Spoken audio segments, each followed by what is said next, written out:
I want to talk about our newly released 2010 Cabernet. This is the third vintage we've made. 2006 and 2007 were the first two. I made a decision to skip the 2008 and 2009 because this wine is made with purchased fruit. We don't necessarily have to make it every year. And I tend to favor the cooler and later years because it makes for a wine that is more interesting with food. And one of the things I'm always thinking about is how wine works with food. And Paso Robles fruit in a cooler year tends to have a little bit higher acidity and what I would call a little bit more dynamic tannins, that is a little slightly edgier mouth. This was only bottled last week, so this couldn't be more youthful.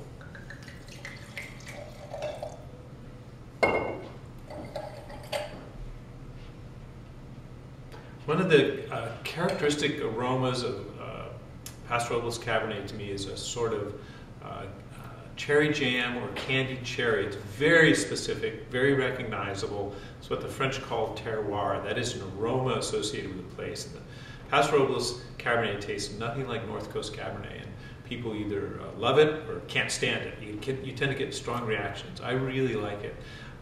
There's also, in this particular wine, no herbaceous notes. This is something, again, that's a little bit of a controversial flavor group in Cabernet. Some people really like the herbal tones, some people hate them.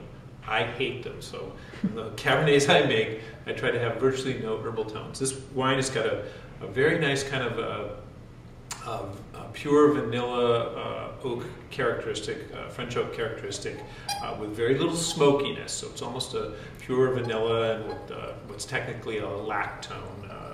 It's another wood aroma. And Rob Davis, who was the first winemaker up in, what the hell is his name? Anyways, Rob Davis, a winemaking friend of mine, says that the oak is, Jordan Winery, Rob Davis says that the oak is the container that holds the wine flavor, and it's a really good image. That is, the oak isn't the thing itself, it's just what supports the fruit flavors and holds them.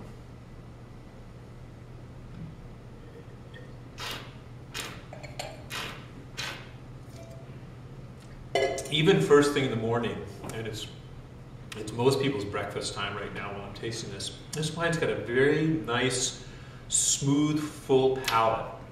It's because of the high levels of fruitiness. There's a really sweet fruit entrance in middle, and then an appropriately dry texture or grip or grain in the back of the palate.